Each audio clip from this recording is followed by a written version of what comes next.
Hello, everybody. Welcome to your very last piece, making it make sense. So I am hoping with this video, we can kind of take everything and kind of tie it into one big picture and make things make sense. That is the whole reason I set out to do what I do as a therapist, to help people make sense of things in their life. So this is kind of going to be your last video. It by no means has to be like your last piece of information. I will continue posting other content that I find is valuable, that I see people struggle with, that's not necessarily quote unquote a part of the program that I have mapped out in order. If you have the workbook, you're going to see a couple of activities left that come from this video. Other than that, this is going to be your last piece of kind of making things make sense. So, like I said, this is the final piece. Congratulations for those that have made it this far, that have put in the work to do this. If you have had one-on-one sessions with me leading up to this, you're just one step closer to that final step. So you have made it, okay? In here, we are going to dismantle core beliefs, make them make sense. If you remember in the last video, we spent time dismantling belief systems in relation to situations, not necessarily our core beliefs. So core beliefs, we identified a couple videos ago. And in individual therapy, when I identify these with people, I always tell people that we're going to identify these and then they're going to kind of go on the back burner for a little bit and then we're going to bring them back. And that's exactly what we did here, because I like to give you just like a little brief introduction on the dismantling process prior to diving into dismantling the actual core belief itself. So this video is going to be divvied up into a couple different parts. The first part of the video, we are going to go through and just simply start removing the problematic pieces of the errors. Then we're going to go in and reframe them. Okay, so it's going to be a couple of different parts. There's a lot of information in this video. Again, I try to be mindful. I know that I do this day in, day out, so it comes very easy to me. So I really try to be mindful that it does not come as easy to other people that are just being introduced to this, but I am available for any questions, comments, concerns that you may have along the way. So let's go ahead and get started. We are going to use a couple of examples of core belief systems, okay? So on the left-hand side of the screen, you're going to see the core belief, and then on the right-hand side, you're going to kind of see some of the steps that I take to find the problems and get out of the problematic, okay? So on the screen, I am not good enough. This is a core belief system. I am not good enough.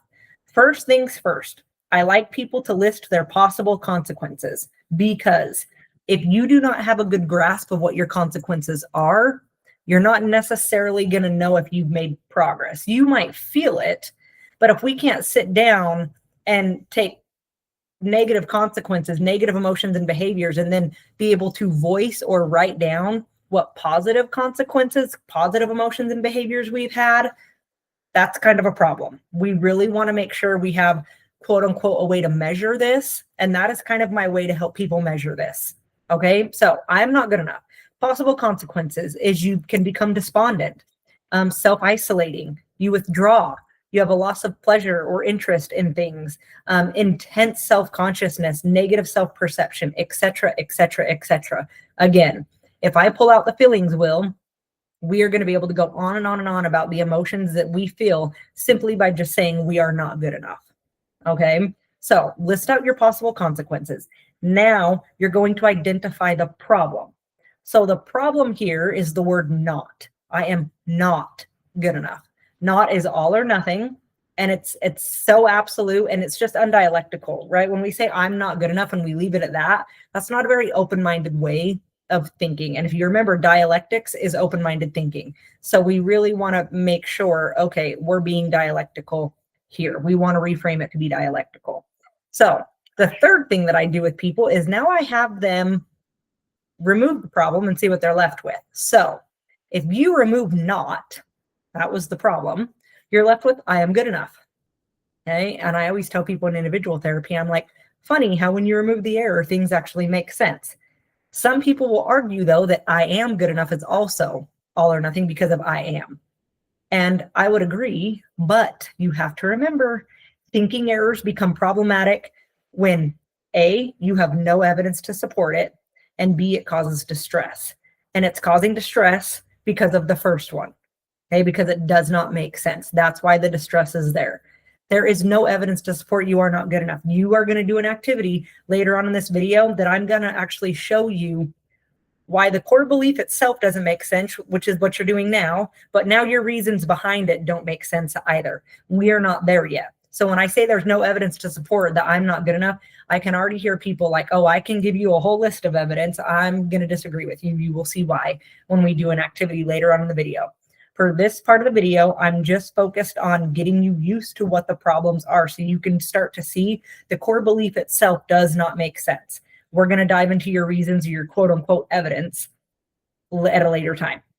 Okay, so you're left with, I am good enough. Next one, I have to be perfect. Okay, so remember, let's list out our possible consequences. So rigid behavior, positive events are minimized. We have over detail oriented. We have guilt, self-dislike, again, etc., etc., etc. Okay, so the problems is have to. Like I have to is all or nothing and an absolute, which means it's undialectical. And then the word perfect. Perfect is an absolute and it's undialectical. It doesn't work. It doesn't exist. You're saying I have to be perfect when perfection does not exist. And not to mention, your version of perfect is going to be different than the next person's version of perfect. So now you're just kind of in a tit for tat situation when you say I have to be perfect. So when you remove have to and perfect, you're left with IB. And this is sometimes when I get to individual therapy, some of my clients will laugh because they realize just how much things don't make sense. You're going to walk around and say IB, IB, IB. No. Okay. We just ultimately have to find what you are, right? I will be this. I will be that. Like we have to find who and what you are, but we have to remove the problems first. Okay. So I am worthless. This is another example. I am worthless. Okay. So possible consequences, right? That's where your starting point. Sadness, self-depreciation, suicidal thoughts, lack of energy, agitation, pessimism, indecisiveness, etc., etc., etc. Again, we could pull out the feelings wheel. We could look at behaviors, and we're going to find a lot of different negative consequences to your consequences. Okay, a lot of negative consequences to emotions and behaviors. Okay, so now let's look at the problem. Worthless. It's all or nothing. Worthless. It's an absolute. It's undialectical. Worthless is a labeling thinking error. You got 3 problems with just that one word. Okay, when you remove the problem, which is worthless, you're left with I am. It's kind of like the last one. I have to be perfect. You're left with IB. Okay, again, when I tell people in individual therapy, when you're left with I am, we just have to find what you are because it's not worthless. Okay, it's not worthless. That's not what you are. Okay, so I hope that you're kind of gaining traction with this. Okay, take the core belief. Again, if you have the workbook, pause and go back to your core beliefs. And you can do this on paper. You can do it in your head, but just start trying to find the problem, your consequences, and what you're left with, right? You can write it out if you want to. There is not a place in your workbook to go through and do this. I mean, there is, but it's not like super, super in depth. It's very basic of what is the core belief? What is the problem? What are you left with? So there's not a spot to necessarily do your consequences. So like I said, there is a spot in the workbook, but it's not so in depth with the consequences. But I encourage you to pause here and get that done before you move forward, or watch the whole video and then go back and start working on some of that stuff. So I hope so far that makes sense to you. Okay, now the arrow activity. There is a spot in your workbook for this. However, you can absolutely just do this with a piece of paper and a pen at your own leisure, 100%. Okay, so you heard me mention that not only does the core belief make sense, but the reasons behind it, right? So like the I'm not good enough. I cannot tell you how many people say, well, I can give you evidence to support that I'm really not good enough. And I'm like, I call BS. This is why. This activity will show you that not only does the core belief not make sense, because all core beliefs are rooted in errors and undialectics, your reasons behind that, your evidence, also does not make sense. And the arrow activity is the perfect activity to kind of see this. I do this in individual therapy all the time. Okay. So the arrow activity is used to further help dismantle your negative core belief. You complete this activity by writing the original negative core belief at the top. So if you're in the workbook, this has got a spot for you. If you're doing this on a piece of paper, literally just write your core belief and then draw a little arrow, just like you see on the right-hand side of the screen. Okay, after this, you draw an arrow downward and list all of the reasons why that's true. So in individual therapy, if I am a failure is the core belief, I will look at my client and say, okay, at the top of the whiteboard, write, I am a failure. And they were like, okay. And then I say, draw an arrow and now tell me why. And it never fails that they always get like a little smirk on their face or a grin, like, you want me to do what? And I'm like, you heard me. I want you to tell me why you're a failure. I want you to tell me why you're not good enough. I want you to tell me why you're worthless. Let's get into it, right? You're coming in with these belief systems. Let's see what your reason behind it is. So this is an excellent, excellent way to see your evidence. I do evidence in quotations because it doesn't make sense. And the goal of this is to see that not only does the core belief not make sense, because I'm hoping from the last part of the video, you learned none of the core beliefs are going to make sense. There's going to be a problem with every single last one of them. It may be hard for you to identify, which that is what I'm here for. Don't forget, I am here to guide you, right? But there is something wrong with every single core belief. There's also going to be something wrong with every single reason why.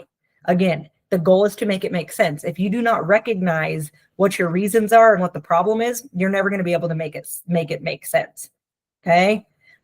If there is not an error, which I just got done saying there is going to be an error because 99% of the time there is, but there's those couple of times where there's not necessarily an error, but there is something wrong.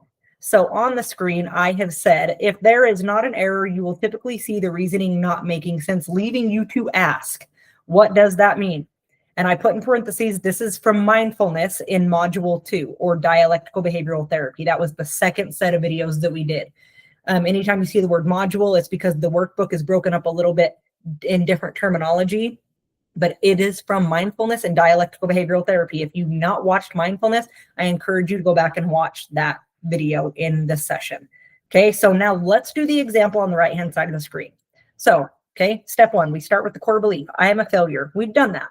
Now we draw our little arrow. We've done that. And now we're going to kind of put all of the reasons why. Again, I use reasons that I see come up a lot in individual therapy. I would say that I am a failure is a core belief that almost every single one of my clients individually has had that I have identified. So I used that one. And then I tried to kind of accumulate reasons why, like reasons that I've heard on a continual regular basis of why people think they're a failure. So if some of these are like, they kind of are geared towards me, but they're not. And then some are like, oh my gosh, that's really geared towards me. It's because I try to use ones that I hear on a consistent basis. So very first one, I have one failed marriage. Second reason, I have been fired in the past. Third reasons, I do not say nice things about people. The next one, I judge people negatively. And the last one, I avoid conflict. Okay, we have a problem with every single one of these reasons. Go back to the top. So first of all, start with the core belief itself. What's the problem with the core belief? There's 2 problems with this core belief. Okay, failure is all or nothing. All or nothing does not work. Remember, it's an error. It is also labeling because you labeled yourself a failure. So you have 2 thinking errors in one belief. That is a problem. So failure is the problem. So failure's got to go. So you're left with I am a. Okay. So get rid of failure, but now let's go to the reasons why. I have one failed marriage. Failed again is all or nothing, and you just labeled your marriage as failing. When I guarantee you, if I start pulling back the layers of that, it doesn't necessarily come down to failure. It's going to come down to a lot of other factors aside from failure, such as infidelity, such as financial problems, such as increased fighting. And if you look at every single thing that leads to that divorce or that ending in a marriage was emotional and behavioral. So that tells me the top part of your equation was not correct during your marriage. Something was wrong, whether your core belief systems were getting in the way, your thought process was getting in the way, the backpack got too heavy and eventually led to negative emotions and or behaviors that led to a divorce. That does not mean that the marriage failed. That means that there were things that happened to me along the way and roadblocks that were in my way that I simply did not recognize. And I choose to have radical acceptance for my divorce. Radical acceptance is not a skill that we covered, but I absolutely will do a video on radical acceptance a little bit later. It comes from dialectical behavioral therapy. But this is what I teach people in therapy. It is all in how you say it. Okay? You've heard that saying, it's not what you say, it's how you say it. There is so much truth to that. It's not necessarily what you say that's the problem. It's how you say it that is the problem. Because there's a difference between I am a failure because I had a failed marriage versus I felt like a failure at times in my marriage because I now realize that I didn't show up in the way that I could have shown up based on the skills that I have now learned. I choose to use X, Y, and Z as a skill to continue moving forward. I just said the same thing as the first one, but it made a whole hell of a lot more sense the second time. Okay. Second one, I have been fired in the past. Again, fired is an error. There might be evidence to support that you got fired. Yes, there could be evidence to support that. But what does that really mean for you? Fired is all or nothing, but it's all in how you say it. If you say, I got fired, screw them, and that's where you leave it, your emotions and behaviors are not going to do well. But if you can reframe that, I felt like a failure when that job let me go. And now I have learned X, Y, and Z to get me to a new job that is even better for me. There's a million and one ways to reframe that. That's just one example I'm giving you. There's a difference. It's how you say it. Okay. I do not say nice things about people. What the hell does that mean? Like, I don't know what that means. Okay. If you go back to the candy activity with DBT, I'm going to encourage you, if you have not watched the videos on dialectical behavioral therapy in pertinence to mindfulness, please go back and watch that or you're going to be lost in this video. What does that mean? If you remember in that video, I presented a candy bowl activity, and I do this in individual therapy. I have a bowl of candy in my office and I always look at it. I pick it up and I ask my clients, what is this? And they say, well, it's candy. And I say, are you sure? And they're like, yes, Ashley, it's candy. I can see it. And if you remember in the video, I kind of went on to say, okay, so let's do this. If you come in and you say, hey, Ashley, give me some of that candy, and I give you a Reese's peanut butter cup and you're allergic to peanut butter, yeah, that's not going to be a good day. All right, not going to be a good day. But you said candy. You didn't say, hey, give me a Twix. You didn't say, hey, give me milk chocolate M&Ms. You did not specify for what I should give you. That's your problem, not my problem. I gave you candy. You have to be specific. What does things mean to you? So when you say, I don't say nice things about people, what does that mean? What does that mean? And then if you go in and say, well, I called this person ugly. Okay, well, that's a labeling thinking error. That's a you problem, not a them problem. If you come back and say that person was such a bitch to me, guess what? You just labeled them your problem, not their problem. Okay? That is a you problem, not their problem. Stop doing that. That is not your problem. Okay? Don't use errors to label other people. And if you can provide evidence that you are saying not very nice things, then you need to take a step back and see what skill set you need to start using to be non-judgmental, right? Back to mindfulness.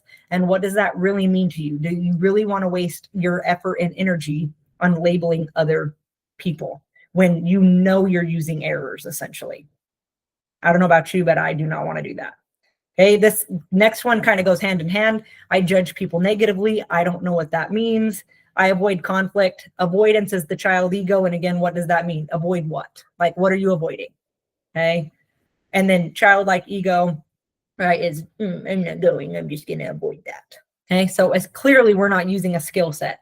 So your core belief didn't make sense. Neither did your reasons below it make sense. Okay. Didn't make sense. Again, in your workbook, there's a spot for this activity. Again, you can do this on paper completely, like notebook paper, write your core belief, your arrow, your reasons why, and just start identifying what the problems are. You don't necessarily have to reframe it yet. Okay. Just like the first part of the video, we're just really getting you used to problems. What's the problem? What's the problem? What's the problem? How do I get out of this problem? Okay. We are going to start dismantling now. Okay. So making them make sense. You've done your arrow activity. You've got your reasons why. You know it doesn't make sense. Now let's reframe it to make sense. So on the left-hand side of the screen, I've got 4 different core beliefs. Again, ones that I see very frequently. in individual therapy. And they're all in different colors because then on the right-hand side of the screen, the color coordinates with the core belief. So orange is I am not good enough. I am a failure is blue. I cannot trust my judgment is purple. And then I have to be perfect is like that burgundy color. Okay. So on the left-hand side is the core belief. And then the left or the right-hand side of the screen is the reason and the reframe. Left-hand side is the core belief. So let's start with I am not good enough. Okay. So we did this already. We identified what the problem was. We were left with I am good enough. Okay. You hopefully have already done the arrow activity on this. So this is a simple way to reframe it. I have not provided like a step-by-step guide on how to reframe because it really comes down to just how you say it. How you say it, identifying the problem, getting rid of it. And then the reframe ultimately is up to you. There's 1,000,001 ways to reframe I'm not good enough. 1,000,001. Okay. And I shouldn't necessarily say that I haven't given you the steps because I have given you the steps. I guess there's just not a step-by-step on how to reframe it to fit your life. That's a better way to explain it. I have given you the skills to dismantle things and start to reframe them, but the ultimate reframe is going to come up to you because these are going to change in pertinence to whoever's life it is. So, for example, I am not good enough. My reframe that I came up with is there are times I feel like I am not good enough. However, I know that is simply not true based on the evidence I am able to provide. I will use my accumulating positive emotions to further build my strengths and self-esteem to know that I am good enough. Okay, another example that I use in therapy a lot of the time is as a therapist, you know, there's times where we kind of feel like the whole world is on our shoulders. We have, I mean, I can't speak for all therapists, but for me, I have really, really, really good weeks and I have really, really, really bad weeks. And on those bad weeks, there have been times that I am not good enough has popped into my head. And I really have to take a step back and say, during that session, I didn't feel as good enough because it went a different direction than what I thought it was. And I didn't feel fully prepared. However, now knowing this is the direction we're going to take, I am going to make sure to cope ahead and get materials ready for this particular way that the session has gone. Right? That doesn't mean that I am not good enough. It means that I felt that way because of this certain thing. And now what are you going to do about it? Right? In the last video, I said, you can talk your talk. I don't care about that. I care about what you're going to do with it moving forward. Okay. Again, I tell people you can talk your shit. What are you going to do moving forward? Okay. What are we going to do about that? Okay. So I am a failure. Let's look at that one. We did this one in the arrow activity. So let's see what a reframe would look like. Okay. There are times I feel like I have failed. However, I understand I was presented an opportunity to learn and grow. I have made mistakes and some of them have led to extreme consequences, but this does not mean I am a failure. This means I have grown and learned from my previous mistakes. Okay. This one is actually kind of a personal one that I used. I am a failure is one that I see a lot in individual therapy, but this impertinence, this reframe is actually a personal one for me a lot of the time. Because again, as a therapist, when I first started out doing this, right, you know, not even graduated yet, when you go to school for this, when you're in your master's program, you have to do quite a few hours of therapy, individual therapy while you're still in school. And it's kind of a hard time because you do have guidance, but essentially you are given your own set of clients. And sometimes you look back, you know, 3, 4, 5, 6, whatever years later of being a therapist, and you look back on those people and think, oh my gosh, I am such a failure. I failed them. Okay. And I think about this all the time. I've been a therapist for a few years now. And I look back on some of those very first people when I was just still in school, not even graduated. And I think, no, I didn't fail. I gave them the best knowledge that I had at that time. And I was presented an opportunity to grow and learn because I wouldn't know what I know today had I not gone through some of those things. Okay. It's not what you say, it's how you say it. Remember that. Okay. I cannot trust my judgment. This is a huge one that I see in individual therapy. Okay. So the reframe. There have been times where my judgments have led me astray, and I will use my cope ahead skill to identify situations where I may have to use my judgment more than at other times. I will do this to avoid feelings of not being able to trust my judgment. So if you notice, in here, when we reframe, we are always trying to put some kind of skill set with it to let the brain know what we're doing. Remember, the brain is very logical. So if you can tell the brain, hey, this happened, it was really crappy, and this is what I'm going to do moving forward, the brain's like, cool, cool, cool. It doesn't even really have to work. It's just like, cool, they got it. Like, let's just prepare to use that skill. Okay. So you will notice in the first example, I'm not good enough. I said I will use accumulating positive emotions to build my strengths. In the I am a failure, I didn't necessarily put a skill set in there, but it's more so just using evidence. Okay. I used the evidence that I did learn and grow. Okay. And then in this one, it was my cope ahead. And you've seen me in the last video use cope ahead a lot because like I said, that's a big skill set for people. Okay, last one, I have to be perfect. This was also an example we used when we kind of took out the problem. So the reframe. Okay. As a therapist, there are times I feel like I have to be perfect. Another personal example. I understand this is not realistic or rational. I will use my learned skills to further help me assist clients, even when sessions get hard for me. When sessions do get hard, I remember I am doing my best. Okay, again, going back to the I am not good enough or I am a failure example, where I talked about sometimes as therapists, we feel like we have the weight of the world on our shoulders. Like I said, some weeks are great. I can go into the office and not have one problem all week. My notes are done, clients are doing well, things are good. And then there's other weeks where it's like, what in the actual hell is going on? Like, it just feels like everything around you. And I said, I feel like everything in that realm is falling apart, is what it feels like.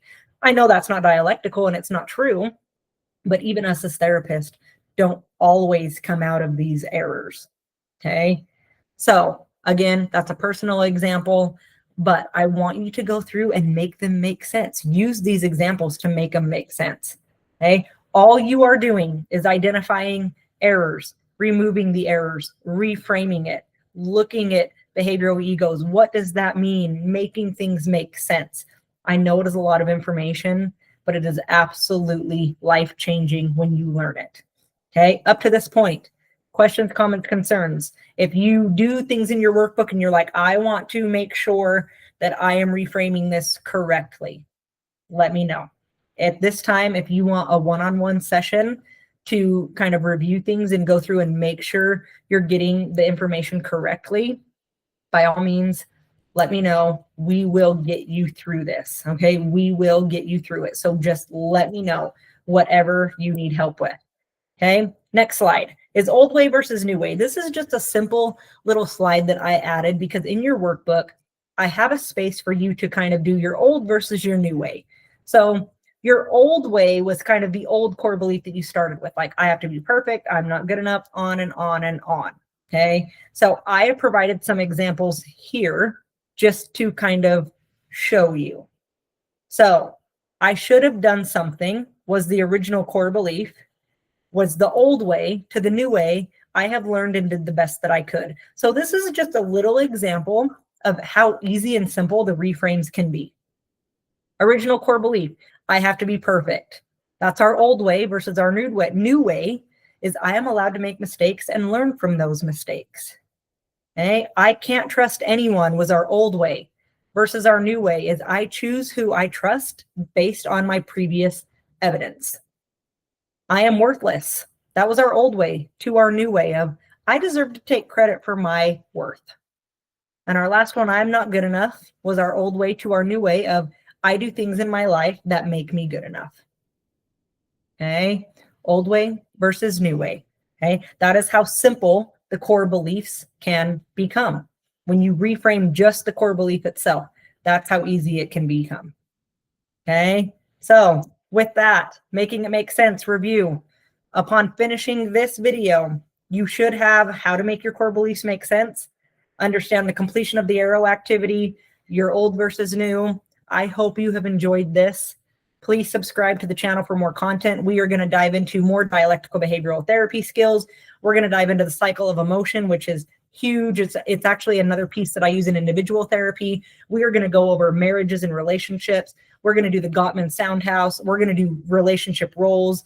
Like, there's so much more that we are going to cover on this channel. So please, if you would like any further assistance with anything that you have applied, one-on-one sessions, workbook review, whatever it is, you can either reach out to me via email at utlcsw@gmail.com, or you can go to my website, redefinedtherapyandcoaching.com, and schedule a one-on-one session to just review all of this. Genuinely thank you from the bottom of my heart for watching this.